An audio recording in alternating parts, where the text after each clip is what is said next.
like, oh, there's only 2% of people that even get to have a chance to play at the next level.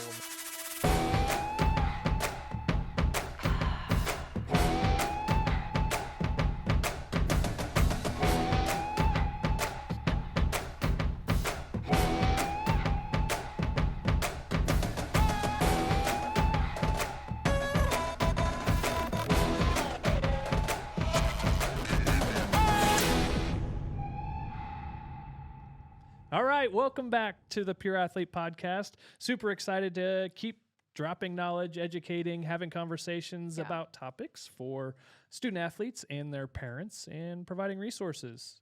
Like I said, a lot of information, education that we're going to pull out of specific things that happen throughout the week, happen in our week, and relate it all back so we can continue to drive questions, ask better questions, get better answers, but truly be a resource. That's what we're here to do with the Pure Athlete. The podcast is fun for us. We love doing it. We're super consistent with it, and we will continue to be. But it really is a passion for us to get more information out and more questions answered and more trustworthy resources for parents and student athletes. Yeah. So, first of all, subscribe. Do that. Help us out. We have a big goal over this year. It's actually surprising what it takes to be in the top 1% of podcasts. And we are well on our way to do that. But we also want to continue to increase our viewership. We post this all over wherever you can listen to podcasts. But we also enjoy feedback. We want to know some guest ideas if you have them. We have some pretty cool guests lined up. There's going to be some remote areas we're going to do podcasts in, which will be a lot of fun. Mm-hmm. But go ahead and subscribe, like us, share us out. Tell us some of your favorite clips or bloopers or whatever it might be. But we're glad you're here. We're glad you're joining us. However you heard about us, tell a friend, tell somebody else. But let us know how you heard about us, because that's super fun for us to know too. You ready? Yeah, let's go. So we're going to flip this thing on its head today. We're going to stick with a similar outline as we've done for the previous weeks. But we're actually going to, I'm going to throw a wrench here, a hitch in the giddy up, if you will. They're inaudible. Yeah. Orange barrels. Omaha. That's a Peyton Manning reference. For those of you, it's been a while since he's been in the league too. It's crazy how fast time goes. You can see him every Monday. Every Monday, him and Eli.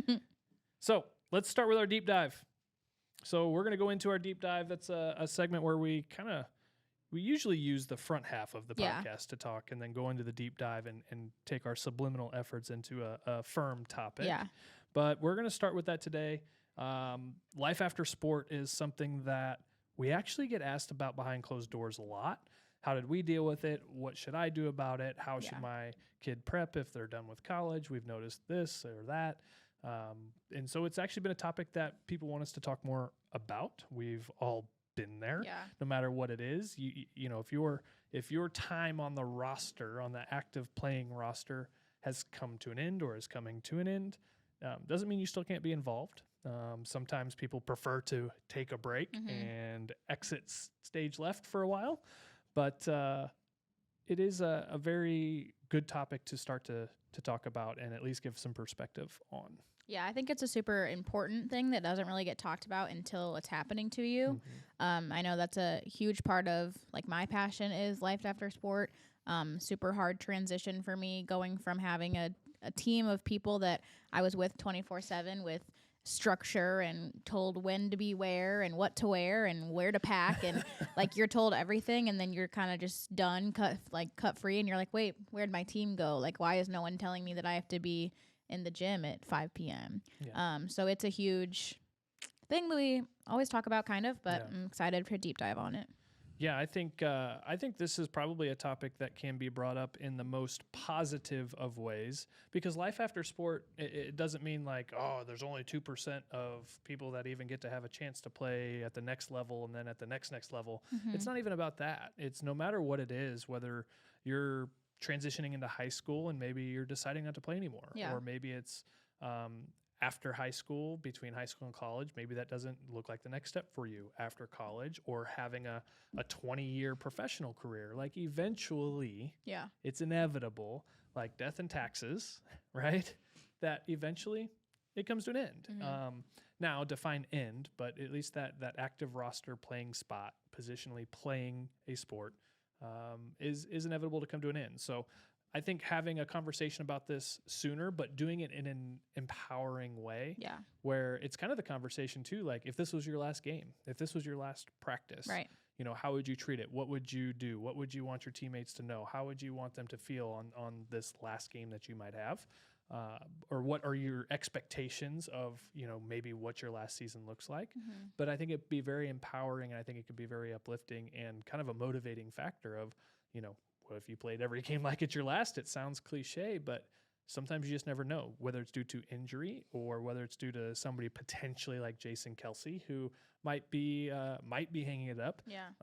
I think we're all privy to now, especially on the live broadcast, that there was some tears shed after that game. I think he's uncertain on what his decision is. I think everybody jumped to the conclusion like, oh, he's done. Myself included. I'm like, man, the look in his eyes.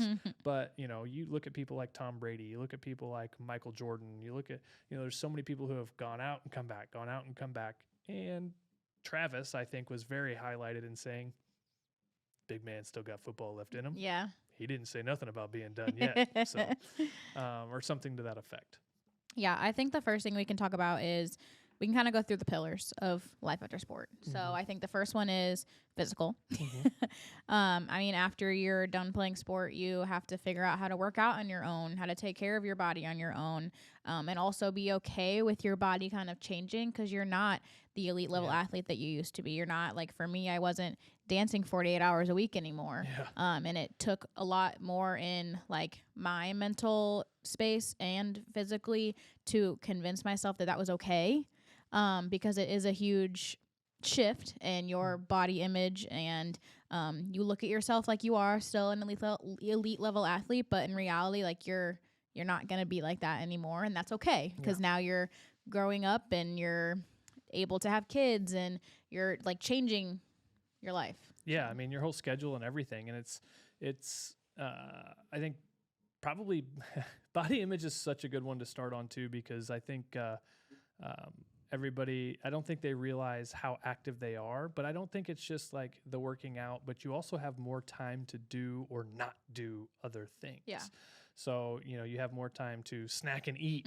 Like you have more time to, you know, sit around and not burn as many calories throughout the day. Like you can keep your workouts the exact same, but the calorie expenditure, the work that you're doing, the muscles that you're building throughout just your career looks different now that, you know, with just that transition in life. But I think a lot of times too, and what I think about, and one of the things I've been thinking about this a lot and how to portray this, or how to bring a perspective on this, but you know, 75 hard's a thing, and it has been for the past few years. I think it's an awesome segue into challenging yourself and mental toughness, and you know, taking in more proper foods and nutrition, and getting on a schedule. But same with the career. And I say that because, you know, those 75 days, I mean, 75 hard. But at the same time, it's like, that was just the expectations of like, look at 40, 50, 60 years ago. What did our great-grandparents eat? How much water did they take in? How much physical work did they do? It's like, that was just lifestyle standard. So the hard part is not those 75 days. That's more of just a lifestyle that we should take on again. It's after the 75 days. It's like, why does it need to change? And same thing, like you're saying, it's like, you know, having to work out and do that on your own. It's like, at the same time, it's like, you've done it for so long. Like, don't think it needs to change. Oh, well, I'm not playing football anymore. I'm not dancing anymore. I'm not, you know, playing basketball or volleyball or whatever it is. Just stick to the same lifestyle. Go to the gym, but it will have an effect because you have a lot of competition around you too. So that can kind of be the next thing we talk about, because like you said, there are 3 pillars: physical, mental, relationships. So just talking about the physical side, just keep that lifestyle going forward. Like nothing has to change. It might look a little different, but that lifestyle of physically does not need to change. Stick with it. I think something that I know I've gone through, and a lot of other people who I like graduated with or even before me, we've talked about this, and it's and whenever you're an elite level athlete, you're a collegiate athlete, even high school now, your workouts that you're doing are meant to be hard. They're meant to be challenging. and your body is going to feel that way. Yeah. Whenever you graduate, you're not having to do those like hard on your body workouts. It's your choice that if you want to do more low impact things.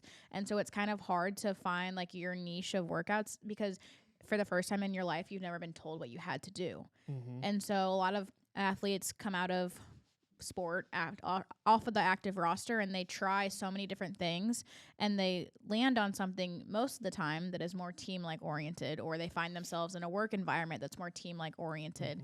And that kind of fuels the fire that you have always had growing up. And so for people who are entering that era of life, that's important to keep, like, you're used to having a team. So if you don't surround yourself with a team, like, you're not going to feel like yourself. And that's okay to have that little bit of team still left in you. Yeah. And I think it's so good is, you know, you're it doesn't mean your circle has to change. Like, those people are still going to be there. Yeah. But, you know, maybe the circle looks a little different. I always say my circle looks more like an oval. Yeah. That's kind of a racing reference, but that's also something I've adopted into my head, and it's a perspective I've give. But just because, you know, the center of that oval is very close together, the apexes of the turns, so to speak, are a little farther away. But you could have your team on the front straightaway, and you can have your new circle, you know, center circle on the back straightaway. It's like you still have certain people from each areas of life that are still going to be there. Like, don't assume everything's going to change. But a lot of times it's just the consistency, you know, but the accountability, the competition, the challenge, that's the biggest thing, I think. And this is just coming off the top of, if I could get anything across to anybody who's transitioning in their career or out of that particular career, is find something that's challenging. Find the camaraderie. The locker room effect was it for me. It was like, man, you have so many people on the boat, or at least most of them, rowing the same direction, doing the same things, holding you accountable, challenging you to be better, whether it's bench press or 40-yard dash or catching more balls or running better routes or, you know, hitting line drives, whatever it is. So just find out what makes that look similar. It's not going to look the same. You're not going after the same statistics anymore, but what's that next challenge? It's like, I'm going to challenge myself to, this is how I'm going to look life after sport. Or if I want to look the same physique wise, then do that. Yeah. But find those challenging acts and some of that accountability to keep that consistent in your lifestyle. Yeah. Transitioning more to like the mental thing too. I mean, you're going from having the teammate effect, and you kind of have to be more intrinsically motivated as you're not on the active roster. And it's also important for you to tell yourself, like, it's okay if I'm not pushing my body to the max that I used to, because I'm still getting a good workout. And I think a lot of, like I was kind of saying this earlier, a lot of people struggle with that because they're like, I have to be maxing out every day. I have to be so sore that I can't walk because that's what I used to do. Yeah. But it's okay to not be that way because your body's not built for that. That's not how you're going to transition into the next era of your life off of an active roster. Yeah. Yeah, that's so good. And I made one of those posts literally. You guys saw it. It was just a few days ago. I was at the gym. It was the first time I stepped on the scale. Like, literally, this was Sunday. It would have been Sunday. So this was just 3 days ago.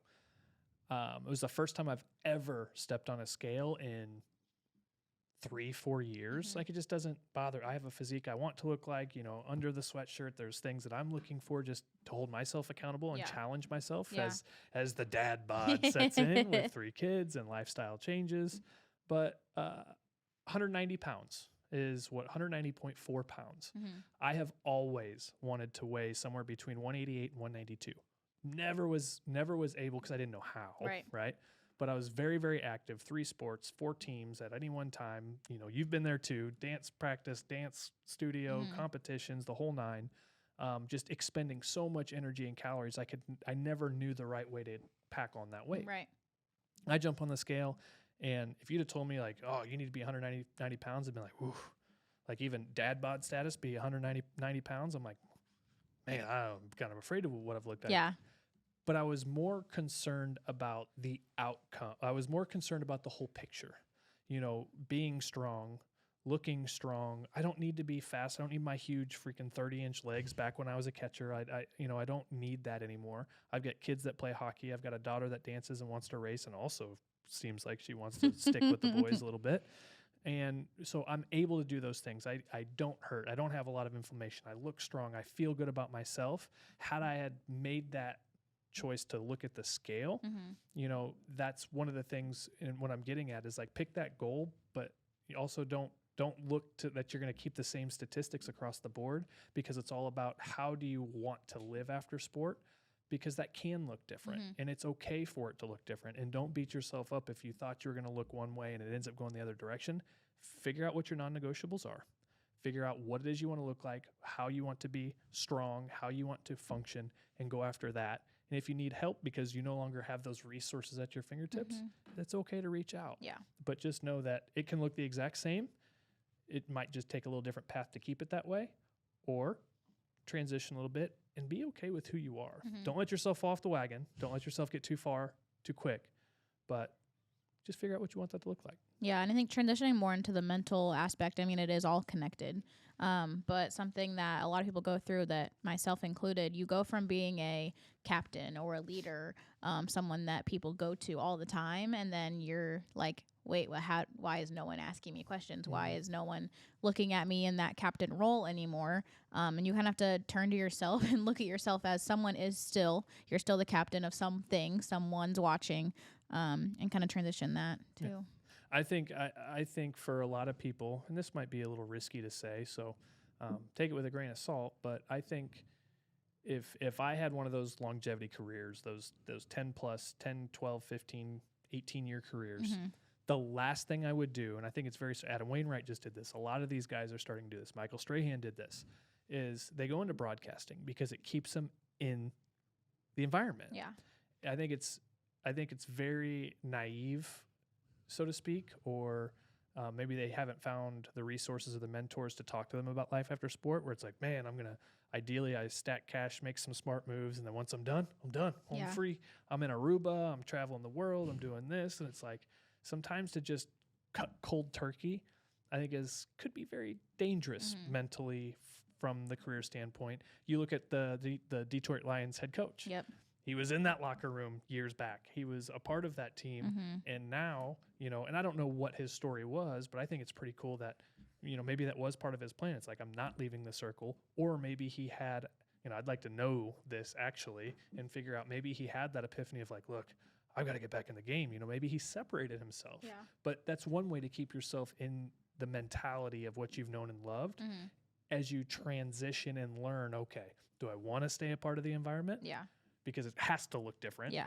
Or am I good? But don't think it has to be cut cold turkey. Yeah, and I also think there's a lot of parallels with teams and how the real world works too. I mean, in our office, we kind of have like leadership things, and it's still applicable to not being in the locker room. And you don't just like hang up your leadership captain hat or your teammate hat whenever you're done playing or done doing whatever. And there's options. I mean, a lot of times all you have to do is ask. Yeah. People can't read your mind, whether you're professional level, college level, high school level athlete, does not matter. And your significant other, Trent, let's go, pal. TD. That's a sidebar. TD. But he's assistant coaching a basketball team at the school he used to go to. Yeah. And he's still involved. And that could be an option if you're transitioning out of high school or college or professional sports. But you can't just be like, man, I hope they pick me. Right. Do they know you want that option? Right. And, how can you stick around? Hey, I'll just volunteer. I've thought about that recently.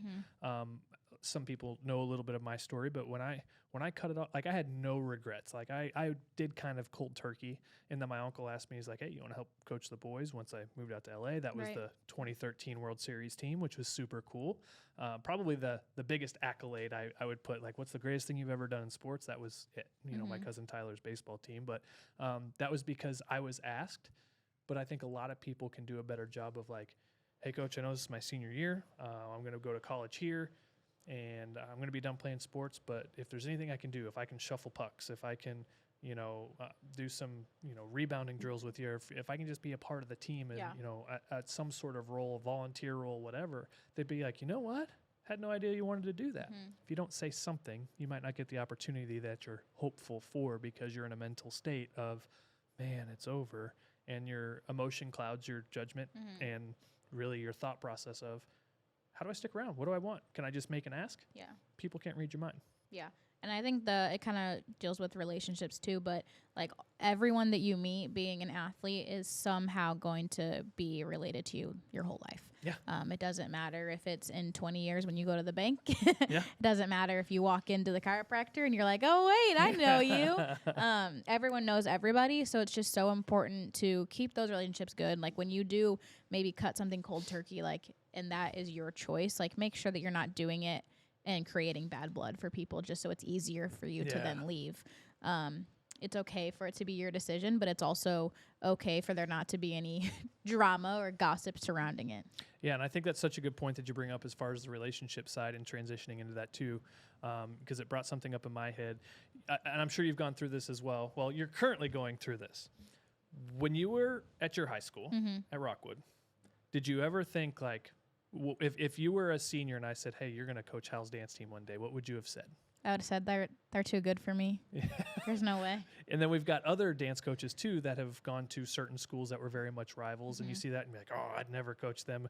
And then here they are 12 years later coaching their rival team that a lot of people now don't know that they went to their school. And they're like, oh, so there's no animosity of like, oh, they're coaching West, not here. And it's like, no, that's no longer the case. But in their head, 15 years ago, it's like, there's no shot I coach for that team. And why I say that, speaking on exactly what you were talking about, you know, whether it's the game, you know, from your freshman year or from junior high all the way through, it's like, you never know. Like some coaches have like 20, 30-year tenures. And what if you made a relationship with a coach at a bigger school or different school or whatever, and you, at your senior year, you want to transition out and you get an opportunity maybe somewhere else that you never thought of, or you go off to college and come back, and that coach is still there. It's like they were at year 10. Now they're at year 15. And you're like, man, I would have always liked to play for them. You're wiser, you're more mature, and you're like, I might just see if I can help them. So keeping those relationships strong throughout whatever segment of your career that you're in is super important. So that way, no matter when life after sport happens, if you want to stay in the game, whether it's broadcasting, assistant coaching, head coaching, coordinating, whatever, you can just have a hand-picked fish in the barrel, freaking pick it out and do whatever you want to do because you were relationally strong. That starts at teenage years. Yeah, I was going to say, and also in those teenage years, like people might tell you, hey, like you're going to be a teacher one day, or you're going to be a coach one day, and you have to believe them, because did I know studio and my school team, my coach is still there. So she was always like, one day you're going to coach. I don't know where, but you're going to coach. And like I've been teaching dance since I was 15. Just because I was kind of told like that's what you're going to enjoy. And, you know, they were right, but those people still are very important people in my life. I talked to my high school coach a lot about coaching decisions and what would you do and how did you not like blow me up this time I did this to you. And same thing with my studio. I mean, you grow up with them. Your coaches are your parents. I've spent more time with my coaches than my own mom. And my mom's super involved too. So that just goes to show you the amount of hours that go into maybe ages for me, it was ages 2 to 22 of doing dance basically every day. Yeah. You don't have to like them all. Yeah. You should respect them all.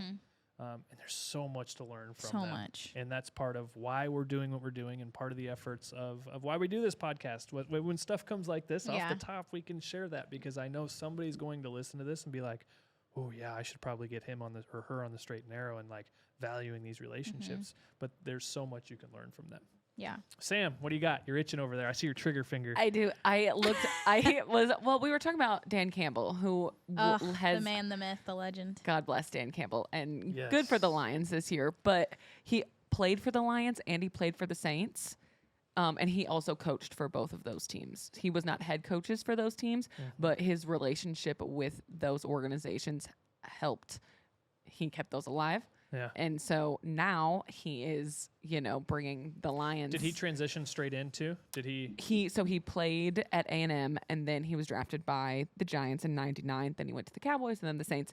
And then he had a few years where he was just off, and then he got back into coaching. So Yeah. I'd like to know a little more of that story, because obviously there was a break in there some way whether, and who knows, maybe he was a low-level coach, maybe he stuck around and it's just not quite documented, or maybe he did. And I wonder if somebody called him and gave him an opportunity if that was the case, or if he's like, man, how do I get back into the environment?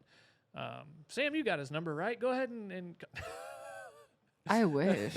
Or if one of you guys know out there a little bit more of his story, fill us in on that. But hook us up with Dan. But that's just a perfect example of an opportunity that you can have, and just make the ask and keep the relationships alive, and just know, just be mentally prepared. And you're not going to have it all figured out. It's not going to be perfect. It's hard. Yeah. There's tears that should be shed. You don't have to be that tough, but that's an emotion you deserve to have and you should have. It means it meant something. So it's not going to be easy, but it's a hell of a lot harder. And I think a lot of people more go through harder times with it because they don't know how to handle. They don't even know how to start even this conversation. Yeah. And that's honestly how I was. Everyone who was older than me was kind of like, it sucks to graduate and it sucks to not dance anymore. And there was no... And it doesn't have to. No, and there was really no, help for that. So I already had in my mind, the next year post-grad's going to suck. And so you're already setting yourself up for that. And then on top of, yes, you're stopping maybe, education. Mm-hmm. Maybe you're going to a higher education from there. Maybe you're moving back home with your parents. Mm-hmm. Maybe you're moving out for the first time. There's a lot of other things that people don't realize also happens after you're off the active roster that isn't just your sport. Mm-hmm. There's life to be lived that you've really not had the chance to live because maybe you've been so busy, or you had parents who were great and took care of you because they wanted you to do your sport until you couldn't anymore. Yep. And whatever you think, you're right. Yeah. If you let somebody else write, put a little pen to paper in your chapter of your book, and you want to believe that and keep it in that chapter, and whatever you think, you're right. Yeah. So if people tell you it's going to suck and you're like, man, well, they've been there before, you got to take some of that with a grain of salt. Any mentorship, any coaching, especially as you get older, it's okay to respectfully challenge the idea. It's also very okay to stay quiet, not say anything, throw it through your own filter, and even a few more dashes of salt, not just a grain, and decide what you want to do with it. But it is. That's the commonality, because it's also so easy to just decide ahead of time that it's going to be terrible. Yep. That's comfort. That's what the human body does, is wants you in comfort, wants you to kind of subdue and just kind of go throughout the monotony of life. It's very odd how the brain will do that, and then you attach to it because it's easier to be like, you know what, it's going to suck. That's one thing you have to worry about, is knowing that life after sport is going to suck. And if that's what you think, you're going to be right, because it can be a whole lot more difficult, especially going at it on your own, to figure out, who do I know? What do I actually want to do? How do I want to look? How do I keep this work ethic? How do I stay consistent? How do I eat properly? How do I manage my time that's now freed up? And I can guarantee you, especially for those of you who have student athletes, or if you're a student athlete listening, I tell all of my student athletes this all the time. Like, oh, I got finals, I got this, or they're in college, and same thing, high school, college. And I look at them and I'm like, dude, enjoy the process, knock it out, because this is the least busy you will ever be. Trust me. Because then guess what? Then you have kids, and there's one kid doing sports, and you're trying. Then there's two kids. Now there's three kids, and now there's three different sports. And it's like, it doesn't suck. No. It's like, I still have parents say that all the time. For those parents, it's like, man, I got practice over here, practice. You, at some point in time, signed up for that and knew what you were getting into. Yeah. There's a part of you that does not resent that. It's that your circle keeps talking about the same thing, and you're losing sight of the process and of your great opportunity to enjoy your life after sport, but you're also clarifying your kids' view of what it's going to look like after they're done. Be very, very careful. And kind of like we talked about on the last podcast, is if you could go through that and show them, never say a word, never say a bad thing, never say a positive thing.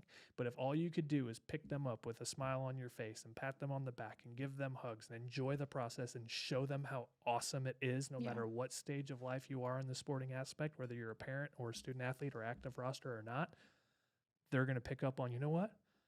Subconsciously, no matter what I do in sports, it's going to be awesome. Right. Whatever I choose for it to be is what it will be. If I want it to suck, it will. Yeah. If I want it to be great, it will. If I want to stay in it, I can. If I want to walk away and figure out how to do something different, I can do that too. But whatever you think, you're right. Yeah. And I think another thing that kind of goes along with that is for the first time in your life, you're not comparing yourself to anyone. You shouldn't be. But it is really easy to look at people who are older than you, younger than you, even same age as you, and be like, well, they like in a year post at like athletic career have done this, this, this, and this, and I've only done this.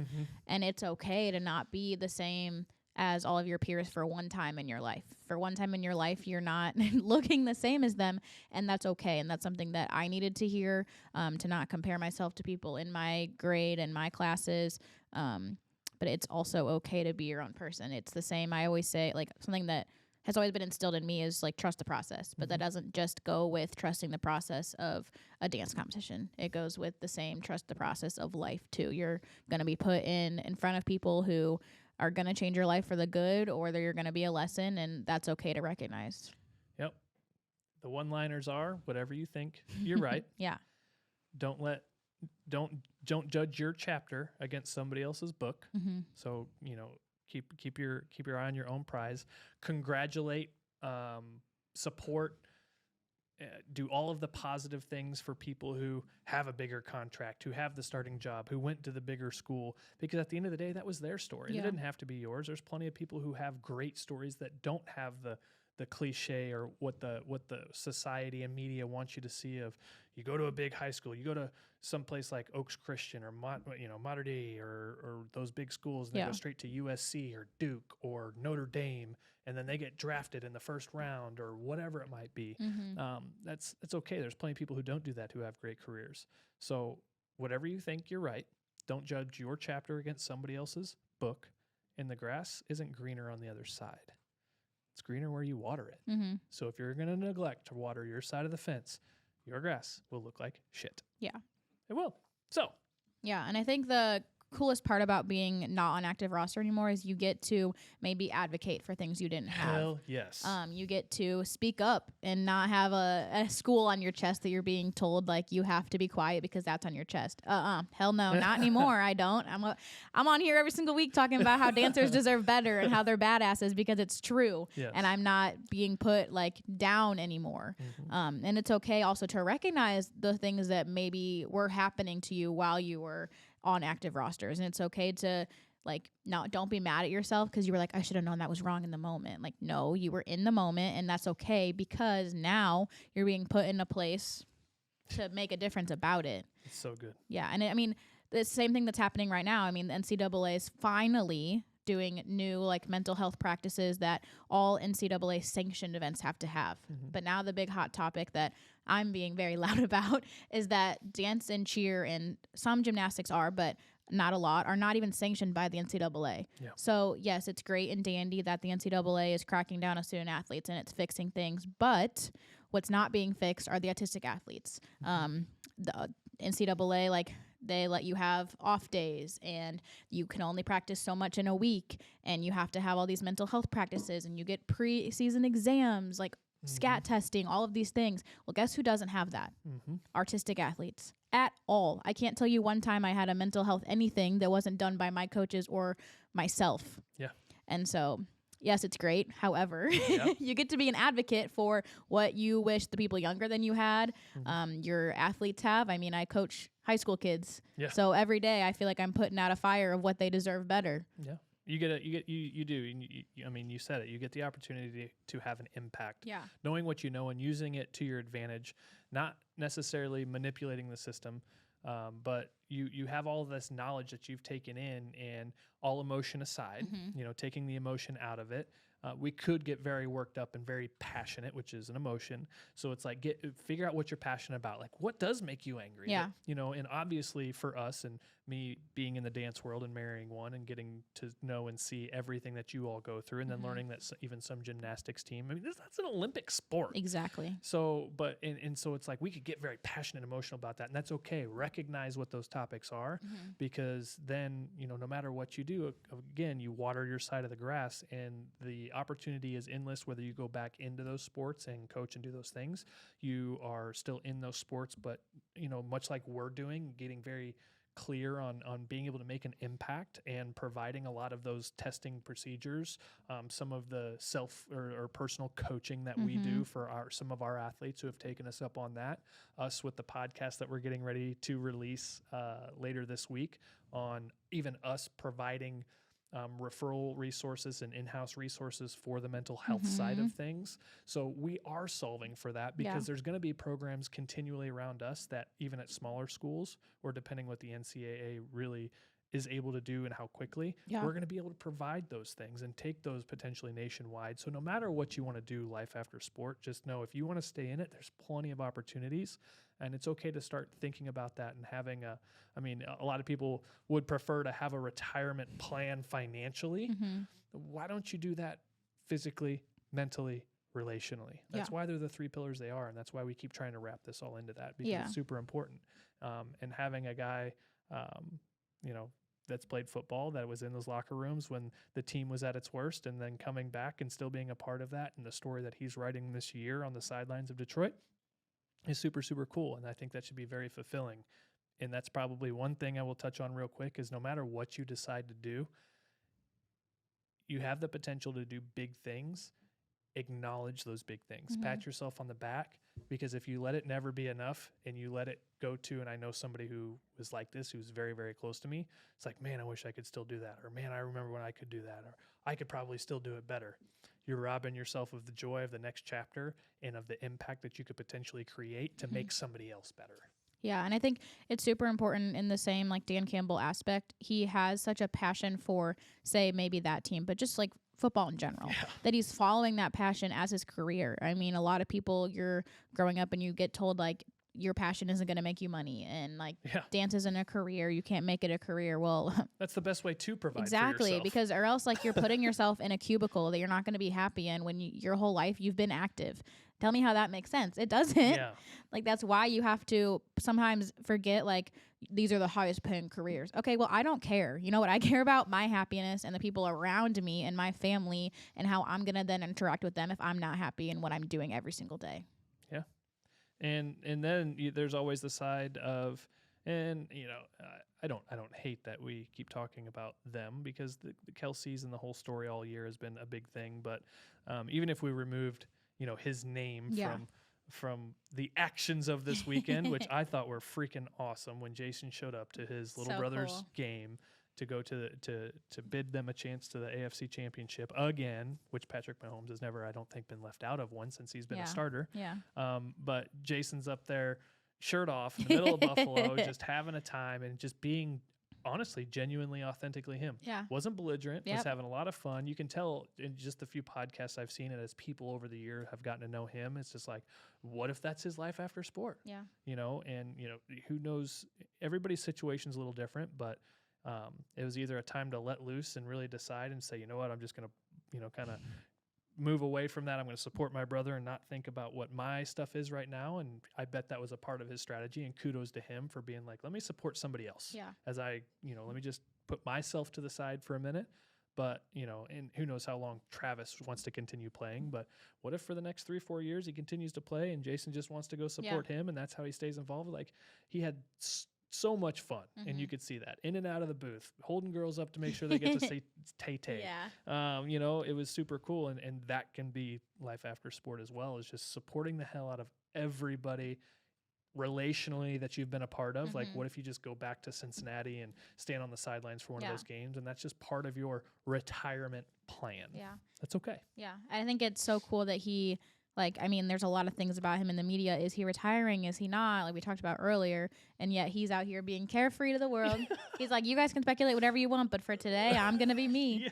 And that's so cool for his kids to see too, because his kids are going to grow up and they might remember him being a professional football player. They might not, depending on which one. But then they're going to know their dad for a fun-loving person, and he's not still just a what? Yeah, he's still a human. He's still a person. But they're gonna know him for less than just a jersey number, but for what he's gonna do being a father too. It's so cool. It is. It's super, super cool. Well, should we give Sam an opportunity? You don't have to have anything, Producer Sam, other than that nice, cool hat that Erin got you. Yeah. If you could see here, it says producer on it. That's super cool for you. I'm excited for you. You've graduated. Thank you. I You're appreciate no longer it. intern Sam. Yes, amazing. I know. Don't get too big. Over Like, there. Jets Jake, except for Chief Sam. Is that who I am? No, no, just kidding. Well, you kind of stole my thunder because I was going to talk about Jason, but Hey, he's a desirable man. Ask Kylie. Sexiest man alive. Sexiest man alive. She said, "That's mine." I knew it for years. Ugh, I love them. I mean, just how do the Eagles prepare to lose if he does retire? Like, how do the Eagles support Jason in that decision? Because, you know, as an avid fan of New Heights and football in general, y'all know I'm a football girly. I've been, deep into it this season, and they're such good people, and he is so torn about it. You can see, like, he's talked about it. I think it's a simple question. Yeah, how do they support him in any decision he makes? I think that's what you ask him. Like, whatever when he makes that decision, I mean, no matter who it is, whether it's, Jason or Patrick or Jeff, or doesn't matter who, like whatever athlete, if they're in an organization like that, when they make that decision, I think it's a simple question of, what do you need? How can we help you? And what can we do first? And I think you just ask. You just be human about it. It shouldn't, as many things in life that need to be and should be consistent and system and procedured out is something we talk about here. I think there's everything in life. I think if there was systems and procedures to everything for all the right reasons, it would be great. But so I think part of that system and procedure, the number one thing on there is, this is a person who's had a great career and very loyal to us. Let's just treat ourselves and him as a person and just ask, is there anything you need from us? Or here's what the plan is for us. Here's the accessibilities you do have, but is there anything you need from us? Right. Is there something that you don't have or we don't have that we might need to get? Mm-hmm. And what can we do first for you? And just ask.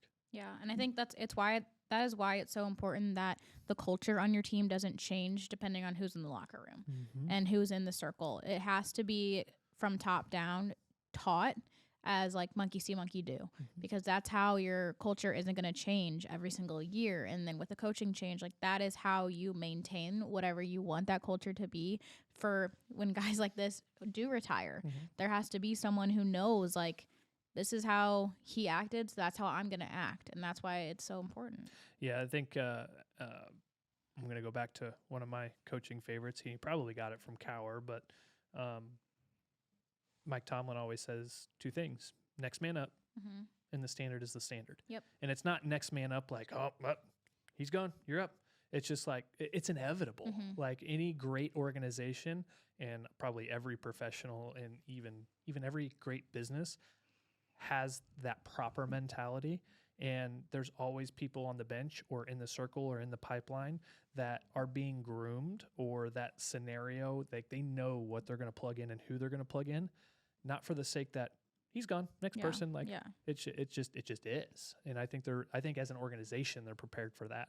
But as far as the one-on-one relationship, I mean, imagine if high school coaches did this, of any sport, and, they go off to college, whether you're any sport, having an exit interview with your seniors. And this might be something, if I ever coach high school sports, this will be something that I do, I promise you, is I will have an exit interview of sorts that says, you're going here, you're going to college, you're going into a trade, you're going whatever. You're exiting my team, my roster in an aspect. The live roster will say, what do you need from me? Where are you headed? First of all, I want to know, where are you going? Yeah. What are your goals? What can I do for you?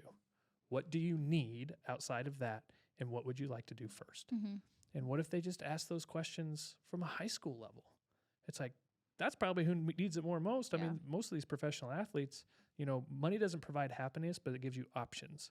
Like these guys, if they play their cards right and put their money in the right places, like they can have these resources, and good for them. That's not a knock on them. They've earned that. It's a lot of hours, a lot of time, a lot of bodily injuries and expenditure that they've earned their income. But these this high school and college transition, I think if you ask those questions, you'd have a lot better outcomes, and you would probably see a better life after sport statistic in the right direction. Yeah, so we on the team that I coach do exit interviews every year for every grade. More of like a checkpoint, like how did the season go for you? How are you feeling going into Dance next is like season? the only one I feel it's done. Yes. Erica told me that Yes. she did that with her dance team Yep. one year, and I'm like, huh? We do entrance, we do What? goals, we meet with them every quarter for goals, we do exit. We're just creating relationships, I guess. Yeah. Dance is huge on that. And I think a lot of you student athletes and a lot of parents, if you get wind that that's happening, be grateful for it. But student athletes, be honest in that exit interview. There's one of the reasons why we created and are growing and creating more of the Pure Athlete is because there's two people that these kids don't listen to first. These student athletes don't listen to first, or that they tune out. Yeah. Not that they disrespect them, but they Yeah. tune them out. Their parents. It's like, oh, we all know how that is. It's like, well, they're not going to listen to me. Can you talk some sense into them? So their parents and eventually their coaches. It's the two biggest, closest relationships. Yep. Like you said before, Yep. you're there with them most of the time. But if you're a student athlete listening to this, if you get asked those questions, answer them honestly. Yep. And if there's something you need, because I think a lot of kids would be, this can be a whole nother topic. I think a lot of student athletes would say, I don't know how one of my parents will respond. Like if I decide to be done, I don't know what to tell them. They're expecting me to go further on, and I just don't want to do it anymore. Yeah. I think that's one of the biggest things that a lot of athletes have to navigate is feeling like they let somebody else down, that they want to be done or that they don't think they're good enough. So if you're a student athlete and you get asked these questions or have an exit interview, be honest. What do you need? Yeah. Even if you shoot for the stars, what do you need?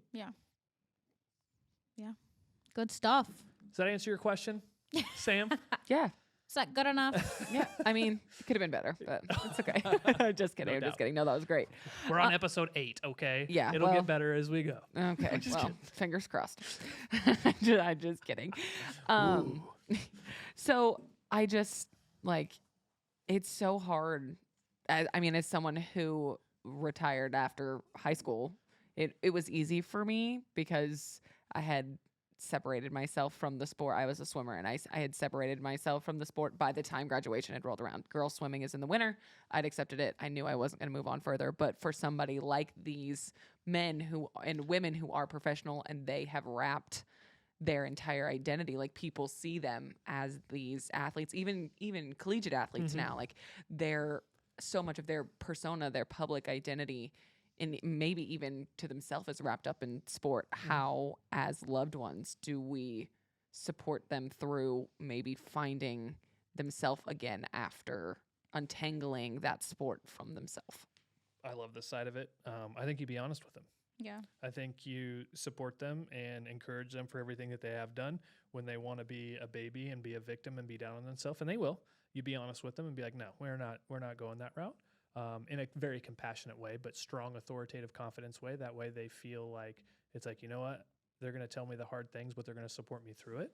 So I think not catering to them, no different than these kids. It's like there's no participation trophies. Yeah. And so not treating it like that, like, oh, but at least you were there and you had that opportunity. No. Treat them like a person and where they're at. But also, too, hopefully we can solve, and you said a very important thing, and we've talked about this before, is the sooner that we help and that we get out, that we need to make sure these athletes of any kind and younger, the sooner that we can get them to realize that your career does not define you, the better off that transition will be. Because you're right there. I think there are so many people, it's like, that's what I was. And, I was this athlete and I was the captain, or I was in the inner circle and I've won championships and I've been on TV shows and Wheaties boxes and all of this stuff. And now all of a sudden it's all gone and nobody's going to, it's like, you're still in the record books. There's still history on you. Like, that does not define you. Yeah. What defines you is how you've acted through the process, the relationships that you've made and hold, the kind of person and quality in person, and the integrity and loyalty you still have and show and have shown throughout your career. Yep. That's the shit that matters. Yep. You have the number on your back does not mean anything. The statistic line, and that's why we said, and you're going to hear this again, is do not praise the statistic. Like, who cares if you make the Hall of Fame or not? And if you do, it wasn't one statistic that got you there, and it's not one statistic that's going to keep you there. Yeah. So don't let it identify you. So my bold answer to that for a lot of athletes that go through that, and this is with a big heart, it's kind of like when I set out to do this, I said, I just don't want student athletes to suck. That's my bold statement. We've fixed a little bit of that word-wise, but the people who do have the identity problem and that's all they know and that's how they identify themselves, that's a them problem. Mm-hmm. They just need help getting through it. Yeah. So the sooner you can unattach the identity of career with who you are, the better off it's going to be. Yeah, and I think as that loved one, it's okay to be kind of blunt with them as well, and say look, listen, I know your whole life you have been the dancer, you have been the captain, you've had these things that you knew you were good at, but it's time to find the other things that you're good at and how you can also create a life that has both somehow. And how that thing has impacted what you are great at. Yeah. And what you are going to give the world because of that. Yep. That's what defines you. How you use your situations, and you're totally right. Absolutely. Yeah. All right. Well, that was good. I enjoyed that. Enjoyed a little mix-up, a little impromptu schedule change. Still hit some of the topics we want to talk about and some of the things relevant. I'm super excited, whether you guys know it or not, racing season is right upon us. Volusia's going full tilt right now. Daytona 500 is not too far away. Got some guys gearing up for that as well. So we're going to have plenty to talk about as we blink and head towards spring break. I know it's only January, but I was gonna say spring break. yeah, I know. Hey, if it's not going to snow here, let's just head right on to spring break. I mean, we're already almost through January, folks. Yeah. So welcome 2024. Let's look towards spring break. There's a lot of fun things happening this year. Great podcast that's going to drop right after this one. We will have a Friday release this week with a great podcast guest. You're not going to want to miss that one, as it is more on the mental health side of things. That was super fun. May or may not have been a Navy SEAL, so I'll just go ahead and leak that right now. But any closing thoughts? No, it's a good one. Producer Sam, ready to wrap it up? Heck yeah. Let's go. Yeah, follow us on all the socials. Follow us on the socials. Reach out to us.